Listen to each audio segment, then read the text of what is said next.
It wasn't until doing basic routine research for this video when I realised that Kaiju number 8 could end up being one of the greats, at least for this year. Highly rated source material, big studio leading the show, and multiple big studios credited for small parts. Admittedly, that last one kinda feels like a double-edged sword, but if all of it was planned from the get-go, meaning all of the studios accepted small roles for this project without making much of a fuss, this series could really be something. But let's get on to talking about the premise, story, characters and art before briefing you on my thoughts on the show so far. In a world where giant monsters or kaiju terrorize the world, humans have a specialized defense force to combat such threats. They got suits crafted from the slaying kaiju that enhance an individual's capabilities, weapons specialized in damaging and killing the monsters, and other advanced tech. You know, typical sci-fi stuff. You have our main character who made a promise with an old friend that they would become officers in the defense force, and while his friend managed to do that, he is still part of the monster cleanup crew after having failed the recruitment exam process multiple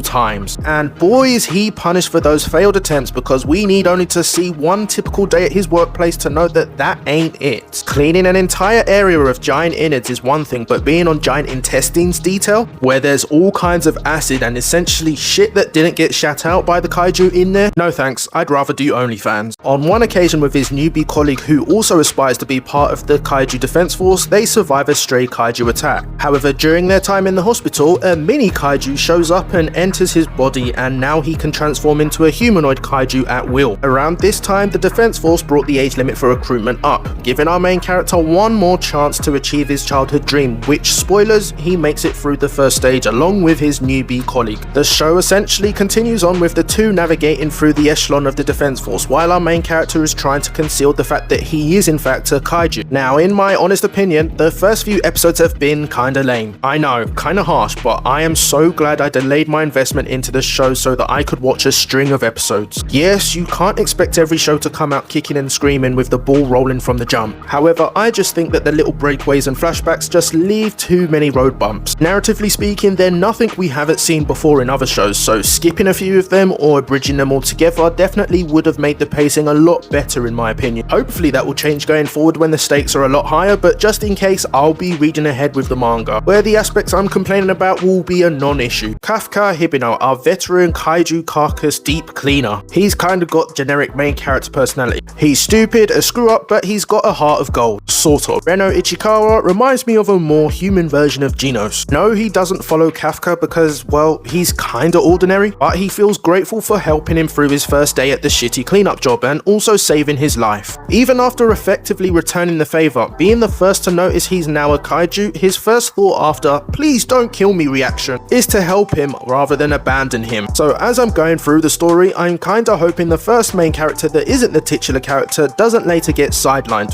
at least not too early. You also got a kaiju killing protege who has no respect for personal property. She's the typical doi protagonist, bit of a dick, arrogant, but with a lot of talent to back it up. There are other characters in the show like the fellow trainees, the instructors, including Mina Ashino, Kafka's childhood friend who he made the promise with. So far, there's not a lot about them shown apart from their demeanor from their dialogue and brief background expo checks. The group of recruits are said to be almost a miracle bunch, so whether we see them single-handedly decimate the kaiju or seem to hold their own against the most dangerous crop of kaiju in the world yet remains to be seen. The art is probably the most ambitious out of all of the new series this season. Production IG have chosen to delve into 3D models for the show. Not terrible, but when they appear it's like, whoa, okay. And there's more than a few studios handling this, so I'm not going to be on their necks for not having crisp art and animation through and through. The show in fact gets points for going above and beyond in the creativity department in my book. Overall, I kinda feel sorry for those of you that blindly followed the airing anime from the jump, though you guys could seriously be rewarded depending on the story direction, so my sympathy may be unwarranted. Production IG have been around for a while and they have been a part of some serious heavy hitters during that time. Therefore, they picked out this series for a reason, so while I might not closely watch this episode by episode, diving into the manga will definitely provide a better picture in the recent hype about it. Those of you that have watched the show, let me know what you think about it in the comment section below, or just leave a like. That helps the channel too. That's it for now. Have a blessed one.